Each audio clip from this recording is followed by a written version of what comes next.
Bueno, yo creo que ya podemos ir empezando. Buenas tardes a todos y a todas y muchas gracias por acompañarnos hoy en el Día Mundial del Hábitat. Mi nombre es Ana Pastor, soy socia y activista de Amnistía Internacional Madrid. Hoy es un día muy especial porque hoy se celebra el Día Mundial del Hábitat, como os he dicho. Y este día nos invita a reflexionar sobre el estado de nuestros pueblos y de nuestras ciudades, pero sobre todo nos invita a pensar en un derecho fundamental como es el derecho a la vivienda, una vivienda adecuada. En la actualidad, la vivienda, este concepto, está concebida como un bien económico, un producto más del mercado financiero con el que hacer transacciones y, en muchas ocasiones, lucrarse. En vez de estar concebida como un derecho humano, como algo fundamental y algo social para poder tener una vida digna y poder desarrollarnos tanto a nivel personal como a nivel profesional, por supuesto. Porque sin una vivienda adecuada, sin un hogar, todo lo que nos rodea y todas nuestras actividades del día a día se quedan desamparadas. Estudiar, trabajar, asearse, descansar, pasar una buena tarde con la familia o con amigos, es decir, tener un lugar seguro en el que poder estar. Que todas las personas tengan acceso a una vivienda adecuada es una reclamación que Amnistía Internacional lleva haciendo durante muchos años. Y esta reclamación es especialmente prominente desde el 2011, tras el impacto de la crisis económica que todos hemos visto en nuestras ciudades, en Madrid en concreto de forma muy, muy significativa, en forma de desahucios, en los que todos los afectados y afectadas en muchas ocasiones no tenían una alternativa habitacional a la que poder acogerse. Desde Amnistía Internacional pedimos que se garantice el derecho a la vivienda como un derecho fundamental para que nadie, independientemente de su situación y de sus circunstancias, tenga que quedarse en la calle. Y lo que queremos es que esto se formalice en forma de ley, porque esta es la única manera que tenemos de poder exigir a las autoridades a través de forma judicial que este derecho se cumpla. Además, desde Amnistía Internacional Madrid creemos que son necesarias otras acciones que se hagan en paralelo y complementen a esta ley o a una ley de vivienda para que el derecho a la vivienda sea de verdad efectivo. Hablamos de ampliar el parque de vivienda social, de contar de verdad con un censo de viviendas vacías en la comunidad. Hablamos de que se mejore la coordinación entre los servicios sociales y los servicios judiciales. Pedimos también que se cree un índice de precios para el alquiler y que se regulen estos precios. Y es precisamente esta última reivindicación sobre la que hoy vamos a centrar nuestra charla. Porque hay quien dice que limitar los precios del alquiler no es posible, pero en Cataluña acaba de hacerse. Y para hablar de esto nos acompaña Jaime Palomera, que es el portavoz del Sindicato de Inquilinas de Cataluña, que conoce bien la Ley de Medidas Urgentes para controlar los alquileres que acaba de aprobar la Generalitat. Jaime es doctor en Antropología Económica, especializado en vivienda. Trabaja en el Instituto de Gobierno y Políticas Públicas, es cofundador del think tank La Hidra y ha sido investigador invitado en varias universidades, desde Nueva York hasta París. La verdad es que no podemos contar con un invitado mejor hoy. Buenas tardes, Jaime, es un placer poder charlar contigo hoy. Muchas gracias, es un placer para mí, Ana. Bueno, lo primero que te quiero preguntar es, explícanos brevemente esta ley de medidas urgentes para limitar y controlar el precio de los alquileres y cuéntanos también cuál ha sido el papel del Sindicato de Inquilinas en Cataluña en que esto haya sido posible. Bueno, la realidad es que ahora no se le escapa a nadie que en las grandes ciudades y áreas metropolitanas de todas partes en Europa hay muchísima presión especulativa en los sistemas de vivienda. Como explicabas muy bien, la vivienda se ha convertido en un producto financiero para los grandes fondos inversores de todo el mundo, para los bancos, y esto hace que cada vez haya más presión y que esto incremente los precios y haga que la gente tenga más difícil vivir, tener una casa y no ver cómo destina buena parte de sus recursos a esa casa, ¿no? A pagar esa casa. Entonces, frente a esto, hace mucho tiempo que lo que estamos promoviendo fundamentalmente es que la vivienda, igual que la sanidad o que la educación, no debería estar en manos del mercado.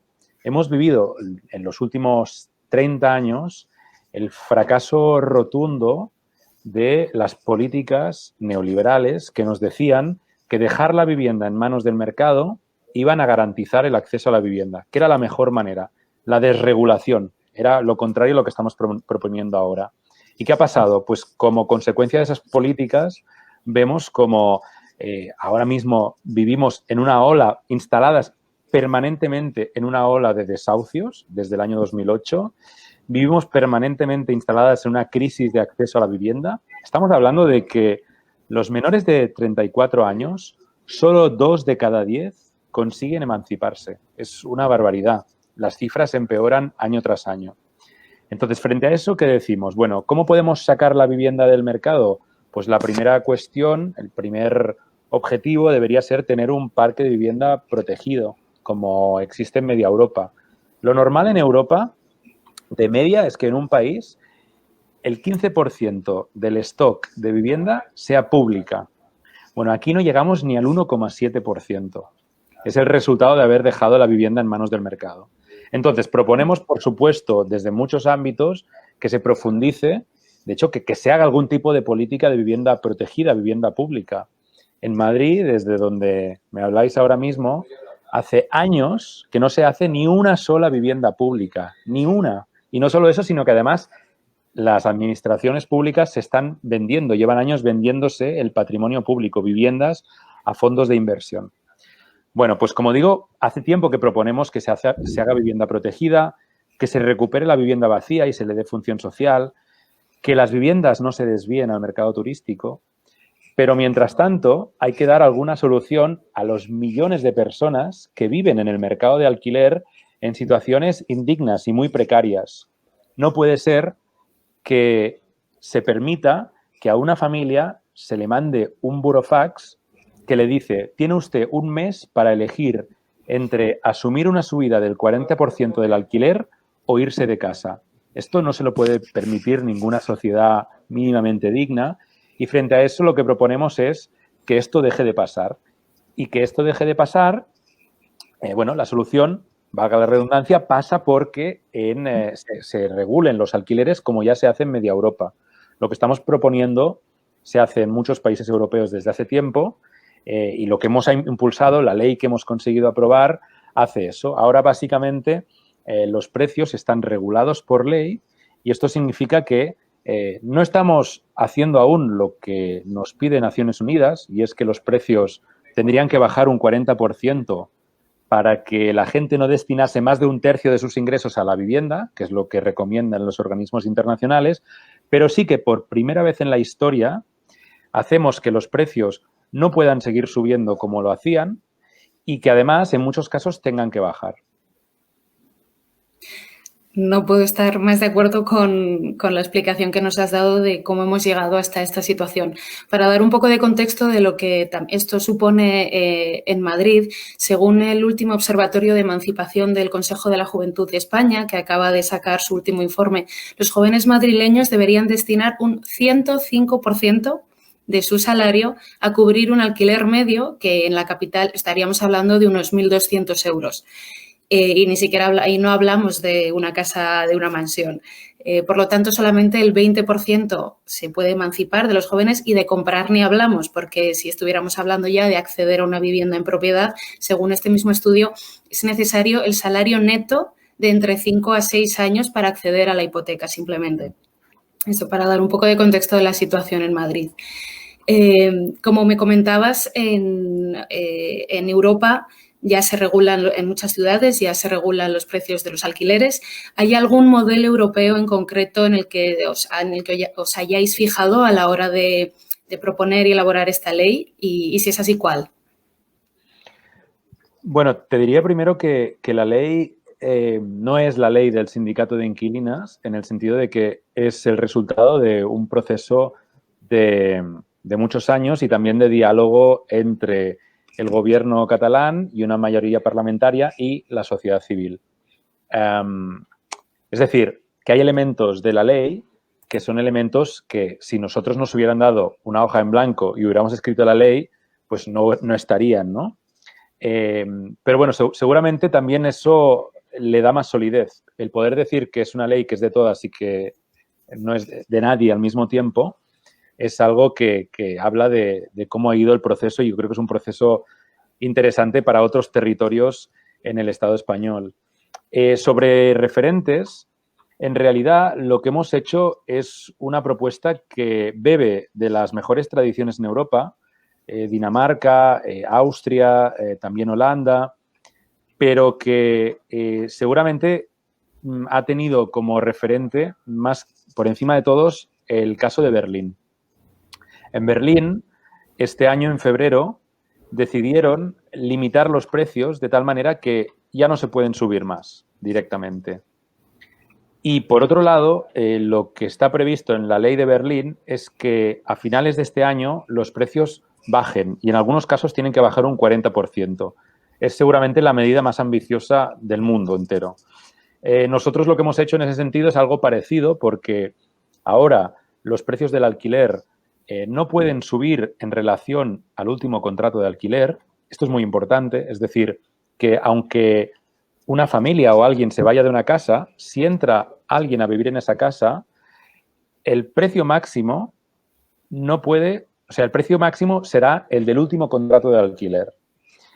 Y eso hace que los precios no puedan subir más. Hay que tener en cuenta que es el último contrato de alquiler más el índice de garantía de competitividad, que es parecido a la inflación. Es decir, que no es una congelación, puede variar, pero es aproximadamente un precio máximo que será el del anterior contrato. Y por otro lado, si ese precio, el del anterior contrato de alquiler, estaba por encima del índice oficial de precios autonómico, que en Cataluña existe desde hace 3 años, entonces tendrá que bajar como mínimo hasta el valor de ese índice. Como que hay una parte importante de los precios en el mercado que ahora están por encima de la media, pues bien, esos precios se entiende que en los nuevos contratos tendrán que bajar. Por lo tanto, ¿qué estamos haciendo? Estamos conteniendo que haya subidas y incentivando que haya unas primeras bajadas. Después, no lo olvidemos, después de 5 años de unas subidas terribles, de hasta el 40% de media, con fondos buitre como Azora, exigiéndole a miles de familias que paguen un 80% más de lo que pagaban. Es que tenemos bloques de viviendas, para que os hagáis una idea, donde hay centenares de familias que venían pagando 1.000 euros de alquiler en la periferia de Barcelona, fuera de Barcelona, 1.000 euros de alquiler, y Azora les exige que o pagan 1.800 euros de alquiler al mes o se tienen que ir de casa. Bueno, pues por ejemplo, Azora ya no puede hacer esto. De hecho, Azora tendrá que hacer contratos de alquiler al mismo precio que los hacía hasta ahora y en algunos casos incluso deberán bajar. Por lo tanto, como te decía, nos basamos en iniciativas como las que ha impulsado el Movimiento por la Vivienda en Berlín, pero bebemos al mismo tiempo de regulaciones que tienen un siglo de historia, porque se habla mucho últimamente de lo que se ha hecho en París y en Berlín desde 2015, pero la realidad es que los precios se regulan en muchos países desde hace un siglo. En Nueva York, desde los años 20 del siglo pasado. En Dinamarca, desde 1979. Y podría seguir en California. Y son países donde, contrariamente a lo que nos quieren hacer creer, las regulaciones no se han cancelado, no se han eliminado, sino que al contrario, actualmente lo que están haciendo es mejorarlas porque habían muchos inversores y especuladores que buscaban la manera de evitarla y la estaban evitando. Y en el caso de Cataluña, ¿quién decide y cómo se deciden los límites a los precios del alquiler? Bueno, la ley es muy clara y fija máximos, ¿no? La ley dice que el precio del alquiler no puede superar nunca el precio del anterior contrato y que si está por encima, si ese anterior contrato estaba por encima del precio medio, el precio del índice oficial autonómico, entonces el nuevo contrato, el precio tendrá que bajar como mínimo hasta el valor del índice oficial de precios. Esto es lo que dice la ley. Y luego lo que tiene la ley es que contiene un régimen sancionador muy potente. Es decir, por ejemplo, si una inmobiliaria o un portal digital anuncia un piso sin incluir la información de cuál era el precio del anterior contrato y de cuál es el precio del índice oficial, se expone a una sanción de hasta 9.000 euros por cada anuncio ilegal. Luego, si una inmobiliaria o un arrendador, una empresa, hace un contrato de alquiler también superando los precios máximos, en ese caso se expone a multas de hasta 90.000 euros por cada contrato de alquiler ilegal. Por lo tanto, hemos desplegado una serie de sanciones con esta ley que aseguran su cumplimiento. Ahora, por supuesto, lo que hay que ver es cómo se hace cumplir y, evidentemente, ahí hay que contar con que la ciudadanía deberá denunciar a las administraciones y que las administraciones públicas tendrán que sancionar. Y tendrán que ser seguramente no sanciones que lleguen a... Es decir, no trata tanto de que las administraciones tengan afán recaudatorio, sino de sentar las bases para que se cumpla la ley. Y eso normalmente se hace con sanciones ejemplares. Esto lo vimos en Cataluña con la guerra, diría, con Airbnb. Airbnb tenía miles de anuncios ilegales de pisos turísticos sin licencia. En Cataluña deben tener licencia los pisos turísticos.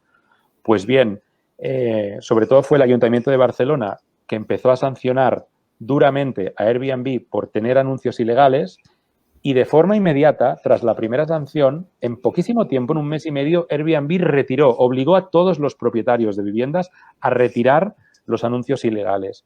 Pues aquí un poco puede pasar lo mismo. La ley es muy clara, la ley es la que dice que hay unos precios máximos y no se pueden superar y hay una información que tiene que estar contenida en los anuncios de alquiler, pero además dice que si no se cumple, habrán una serie de sanciones.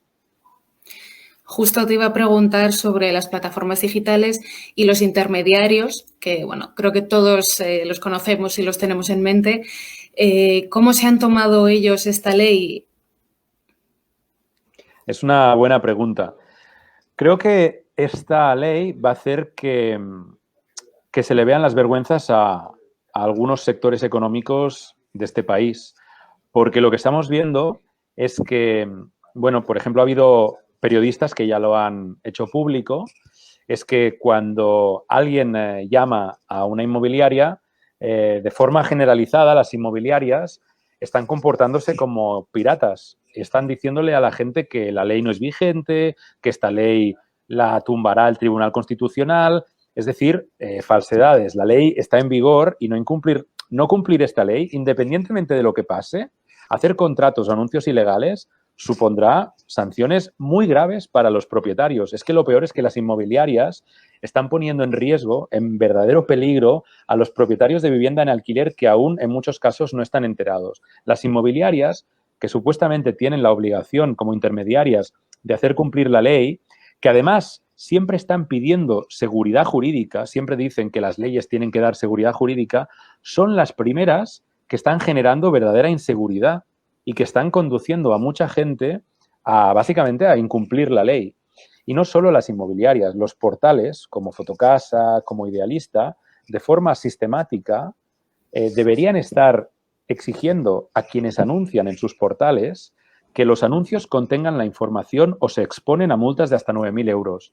Bueno, no solo no lo están haciendo, sino que están queriendo hacer creer que no tienen ninguna responsabilidad. Y esto no es verdad. A Idealista, por ejemplo, ya le han caído multas por discriminación racial, porque tiene anuncios que fomentaban la discriminación en el acceso a la vivienda.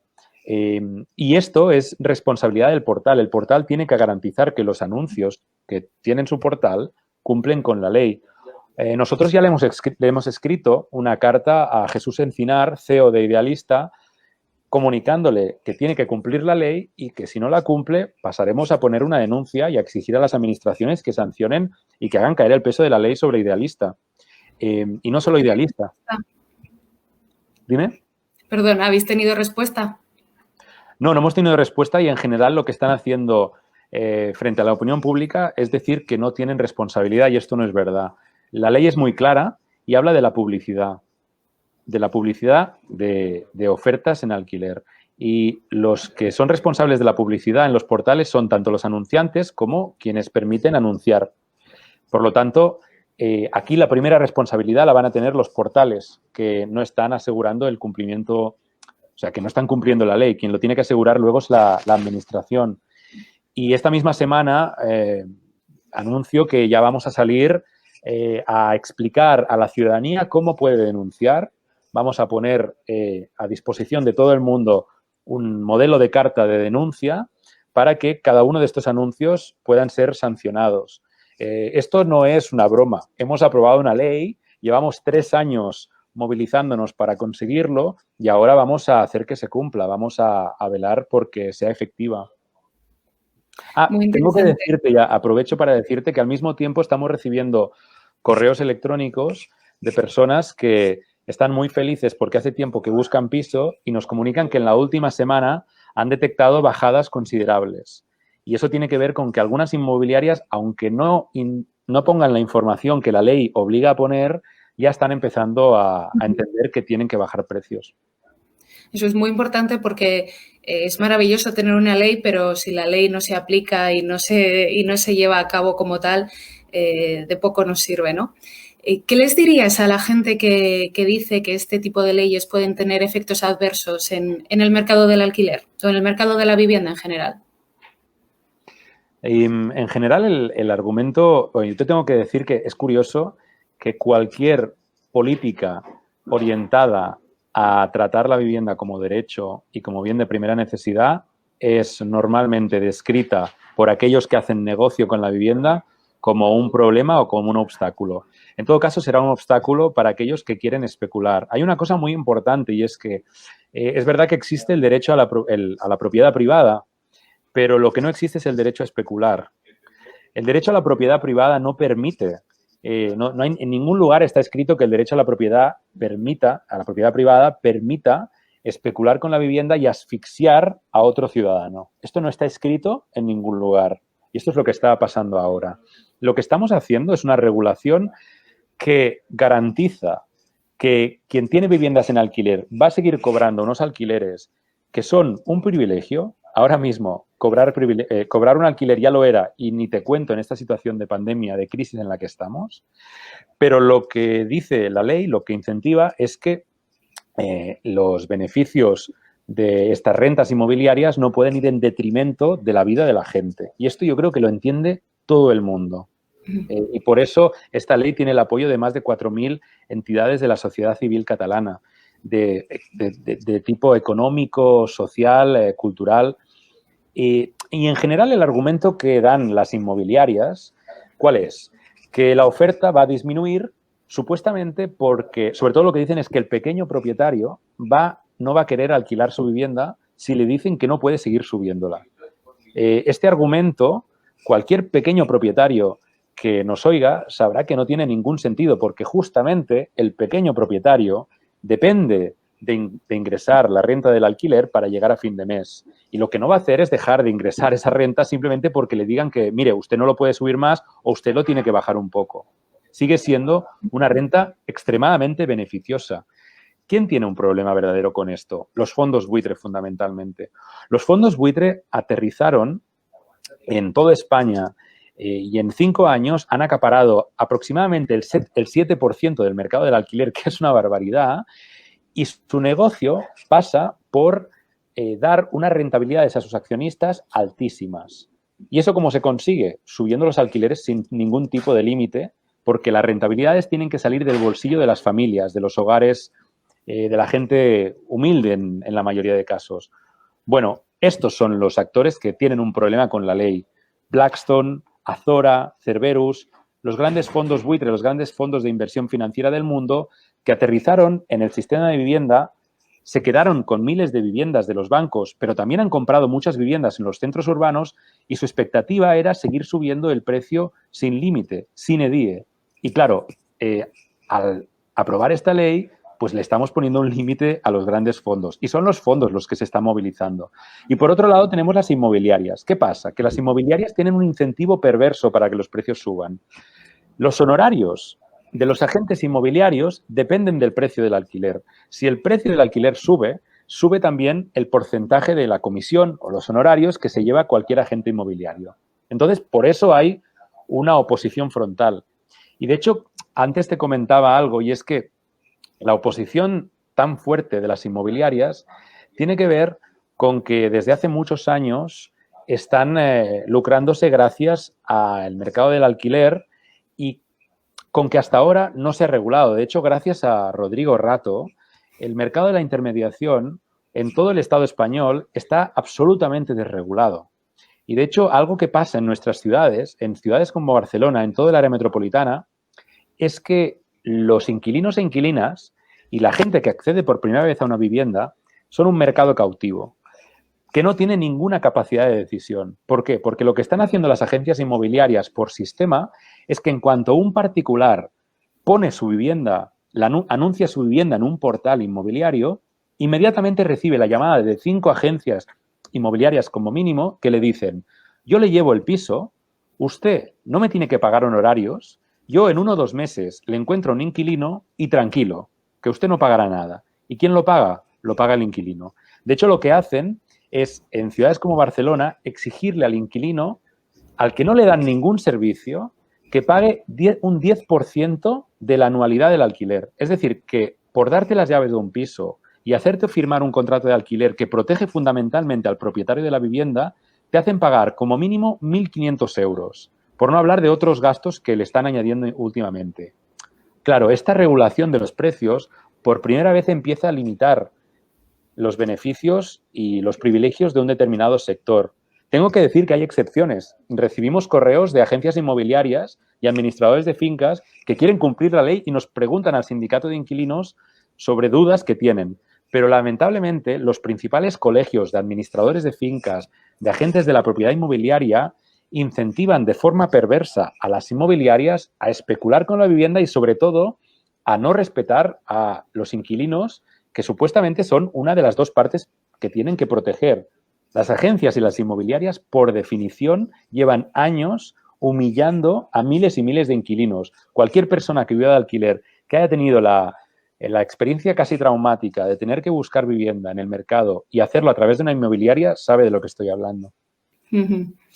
La verdad es que todo esto que cuentas es terrorífico, ¿no? Me voy a quedar con la nota positiva de que hay inmobiliarias y agencias que quieren cumplir la ley y que se están esforzando por hacerlo. Pero bueno, todos sabemos que evitar que una persona pueda quedarse en la calle por un desahucio sin una alternativa habitacional es una de las grandes reivindicaciones de Amnistía Internacional, pero de muchísimas otras organizaciones sociales. Y en este sentido, esta ley, ¿qué puede hacer cómo influye a la hora de prevenir y evitar desahucios?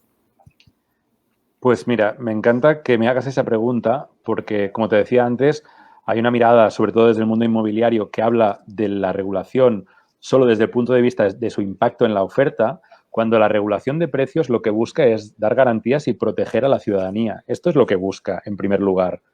Y si hay que hacer más vivienda pública, pues que se haga, pero los inquilinos no pueden cargar sobre sus espaldas el que se haga más o menos viviendas y hay que proteger a la ciudadanía de los abusos que se traducen en subidas de precio y expulsiones.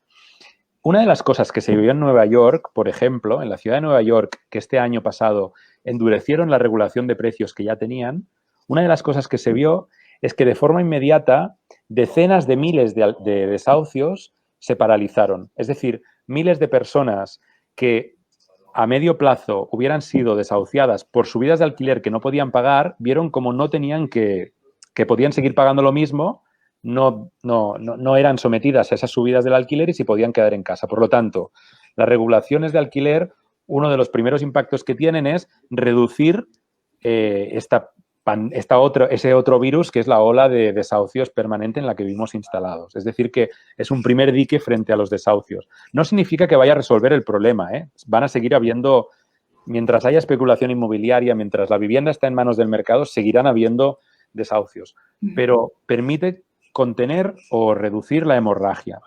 Pero no solo eso.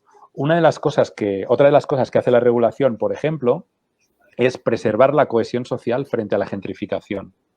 Es que lo que tenemos que decidir verdaderamente es si queremos ciudades vaciadas o ciudades en las que buena parte de la ciudadanía está condenada a la precariedad residencial y a las expulsiones, o si queremos ciudades estables donde haya cohesión en los barrios. Pues una de las cosas que hace la regulación es preservar la cohesión de barrios, de pequeños municipios también, de pueblos. Y no solo eso, también tiene un efecto positivo en el tejido comercial local. Cuando separan los procesos de especulación con la vivienda y con el suelo, también separan los efectos que tiene la especulación terribles sobre el comercio local. Lo estamos viendo con la pandemia. Hay muchos comercios, salas de cultura, teatros, salas de concierto, que están viendo cómo van a tener que cerrar no solo porque haya una crisis productiva y que la gente no puedan abrir o que no puedan vender, sino que están viendo cómo les siguen cobrando el alquiler a precio de oro. Y esto es un problema gravísimo. Entonces, este tipo de regulaciones, a la larga, permiten también preservar el tejido comercial local.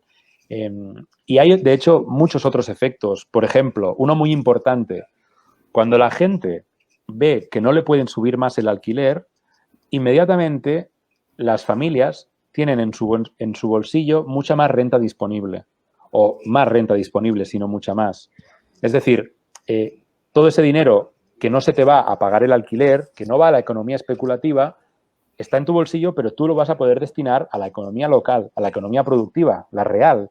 Y esto es un efecto que, por ejemplo, los economistas que tanto atacan, algunos de ellos, a la regulación de los alquileres, nunca han estudiado. Nunca se ponen a mirar el efecto que puede tener en la economía productiva, que la gente tenga más dinero en el bolsillo para gastar. Nunca miran el efecto que tiene, pues, por ejemplo, en el número de desahucios, en la cohesión social. Esto que a duras penas sale en los estudios más economicistas, son efectos que nuestros colegas de Nueva York, nuestros colegas de Alemania, de Austria, siempre defienden. Y, de hecho, en los países y ciudades donde hay regulaciones de alquileres están extremadamente orgullosos de sus regulaciones. Otra cosa es lo que digan determinados medios y determinados economistas de signo político muy concreto que sirven los intereses que sirven en la mayoría de casos. La verdad es que me encanta este punto del que estabas hablando, porque creo que todos tenemos en mente el barrio que queremos y nuestra ciudad ideal, ¿verdad? Nos preguntan en los comentarios, una pregunta muy rápida, si la limitación de precios se alquila a todos los municipios de Cataluña. Una muy buena pregunta. De hecho, uno de los elementos más duros en la negociación que tuvimos con los diversos actores, sobre todo con el gobierno catalán, fue a partir de cuándo empezaba a ser una realidad en las ciudades. Inicialmente, había quien planteaba que hubiera un proceso administrativo por el cual las ciudades votasen en sus plenos municipales si querían regular y que entonces tuvieran que solicitarlo a la Generalitat de Cataluña. Pues nosotros defendíamos que no, que en cuanto se aprobase la ley, la regulación fuera automática, igual que el salario mínimo. Nosotros decimos esto. Es que, de hecho, con el salario mínimo nadie se plantea que haya ciudades que puedan decidir no aplicarlo. Hay una política global. Pues nosotros también pensamos que con el alquiler también deben haber precios máximos de forma extensiva. Al final, lo que se consiguió y lo que dice la ley es que ahora mismo la regulación es efectiva en 60 municipios, que son los 60 municipios de más población de Cataluña y donde también ha habido un incremento de los precios notable. Pero el resto de municipios pueden solicitar que en sus áreas, en sus jurisdicciones, se regulen los precios del alquiler. Y para eso simplemente tienen que hacer una declaración, el municipio tiene que hacer una declaración de área tensa, se llama así técnicamente, área tensa, mercado de vivienda con área tensa, y entonces, en cuanto se hace esa aprobación como área tensa, se solicita a la Generalitat de Cataluña o al área metropolitana de Barcelona, en el caso de que sea un municipio dentro del área metropolitana, y esa administración superior lo autoriza. Por lo tanto, hay 60 municipios en los que viven aproximadamente 5 millones de personas donde ya se regulan los alquileres ahora mismo, donde ya es efectivo, y el resto de municipios pueden solicitarlo si lo consideran y también si cumplen con una serie de criterios. Por ejemplo, que haya habido una subida de precios importante o, si no, que las familias estén destinando más de un tercio de sus ingresos al alquiler. Una serie de criterios lo más garantistas posibles para que la mayoría de municipios puedan solicitarlo. La verdad es que es todo tan interesante que podríamos estar hablando horas y horas sobre esto, pero para ir cerrando un poquito la charla, desde Madrid, y estoy segura que desde muchas otras comunidades, ahora mismo os miramos con cierta envidia, ¿no? Porque vosotros habéis conseguido llegar a esto. ¿Qué ha pasado en Cataluña para que esta ley haya prosperado? Y cuéntanos qué tiene que pasar o cómo si podría aplicarse esta ley tanto en otras comunidades o de forma similar, incluso a nivel estatal. Bueno, yo diría que la primera cuestión es que, como ha sucedido muchas veces en la historia, para que una ley se haga realidad, antes tiene que haber una ciudadanía que desobedece las leyes existentes. Y una de las cosas que ha pasado, que viene pasando desde hace tiempo, no solo en Cataluña, también en Madrid, por ejemplo, es que cada vez más gente se ha plantado frente a una ley de arrendamientos injusta. La ley de arrendamientos estatal permite que a una familia se le pueda subir el alquiler un 200%, aunque haya cumplido con sus obligaciones toda la vida y aunque haya cuidado esa vivienda como si fuera su propiedad, ¿no? Y eso es una ley injusta. Esto no pasa en países como Francia, como Alemania, como Austria. Esto no sucede. Y frente a eso, pues son miles las familias, los hogares, gente de toda condición que se ha plantado en los últimos años. Hace 2 años iniciamos una campaña que se llamaba Nos Quedamos. En Madrid también existe, también se extendió y nuestros compañeros y compañeras de Madrid también la asumieron como propia. Y es una campaña que lo que dice es que la ley permite que me suban el alquiler o que me echen de casa si no puedo asumir esa subida. Pero eso es injusto y, por lo tanto, yo, en el momento en que recibo un burofax que me dice que me vaya de casa o que asuma una subida, me quedo en casa, sigo pagando el alquiler que venía pagando, por lo tanto es una forma de huelga parcial, porque no pago la subida que me están diciendo que tengo que pagar por ley, y negocio hasta llegar a un acuerdo. Durante mucho tiempo las inmobiliarias, cuando hemos planteado este reto, nos han tratado con muy poco respeto, diciendo que la ley era la ley y que si no querías pagar te tenías que ir, pero gracias a la lucha de miles de familias frente a fondos como Goldman Sachs, como Blackstone, como Azora, como Cerberus, pero también frente a rentistas locales sin escrúpulos, gente que se quedó en su casa a pesar de que la ley permitía echarla y desahuciarla, pues es gracias a toda esa gente anónima, sin rostro, que hemos conseguido que las administraciones entendieran que había que cambiar la ley. Y no solo eso, también te diría que ha habido un cambio de sentido común. La regulación de precios, cuando empezamos a luchar por ella, estaba en los márgenes políticos. Es decir, lo defendía una minoría. Y ahora, en Cataluña, lo defiende una mayoría parlamentaria. Lo ha defendido gente de izquierdas y gente de derechas. De hecho, una de las cosas que hemos intentado explicar es que, por ejemplo, en Alemania, el partido de Merkel ha endurecido la regulación de alquileres en muchos lands, en muchos estados de la Alemania federal. No lo ha hecho la socialdemocracia, lo ha hecho el partido conservador por antonomasia de Alemania. También porque en Alemania el movimiento por la vivienda ha conseguido que la regulación sea de sentido común y que vaya más allá de las fronteras ideológicas prácticamente. Pues bien, aquí yo creo que hemos conseguido algo similar y ha habido una mayoría parlamentaria que ha defendido esa ley a pesar de que fue arduo y difícil porque a último minuto había quien se quería desmarcar por presiones del sector inmobiliario, pero aún así hubo una mayoría parlamentaria que decidió defenderla. Y luego también ha habido, muy importante, el papel de los medios de comunicación. Han habido periodistas que han apostado desde el minuto cero por poner en la agenda mediática el problema del alquiler. Y esto es muy importante. Periodistas que han defendido, pues, por ejemplo, la necesidad de seguir hablando de los desahucios que tienen lugar cada día, de poner ese problema en la agenda. Y esto tiene que ver con que son personas que a veces se han enfrentado incluso a los jefes de redacción y les han planteado que esto tenía que estar en la agenda, en la opinión pública. Por lo tanto, yo creo que todo el mundo ha jugado un papel importantísimo y yo creo que ahora el reto que tenemos es que en otros territorios, empezando por Madrid, pues también se empiecen a regular los alquileres. Y, por ejemplo, el Sindicato de Inquilinas de Madrid, lo primero que nos dijo cuando conseguimos esta aprobación fue que ahora había que traer esta ley a Madrid. Y lo mismo nos dijeron desde Ibiza, desde Málaga, de Zaragoza, de San Sebastián. De hecho, nos llegan correos cada día no solo de los sindicatos de inquilinas y de organizaciones como la vuestra, sino también, por ejemplo, de personas que viven en Murcia y nos dicen, por favor, explicadnos de qué manera podemos desarrollar una ley similar aquí. Es verdad que Cataluña tiene una cosa que es el derecho civil catalán, que permite regular los arrendamientos. El derecho civil catalán es de la época medieval, preexistente a la Constitución española. Pero en las otras comunidades, que no existe esto, en la mayoría, de lo que se trataría es de decirle al Estado, al gobierno del Estado, que cumpla con su pacto de coalición y que regule los alquileres. Partido Socialista y Unidas Podemos y las confluencias acordaron en su pacto de coalición regular los precios. Finalmente, hemos tenido que ser la propia ciudadanía la que impulsemos este cambio y que literalmente escribamos esta ley. Yo creo que ahora el paso lo tiene que dar de cara a que otros territorios y otra gente que está padeciendo el problema de la especulación pueda beneficiarse de algo parecido, pues el paso hay que darlo a escala estatal. Y tienen un compromiso como gobierno y con la ciudadanía. Por lo tanto, ahora me parece que se les han terminado las excusas a quienes no quieren o a quienes pretendían retrasar la aprobación de la regulación en otros lugares.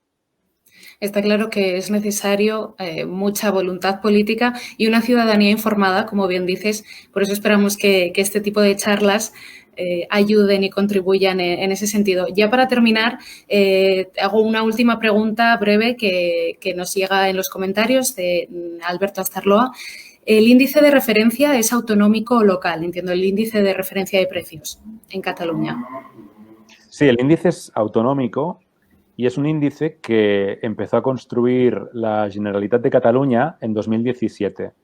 El índice de precios en Cataluña está hecho en base a las fianzas.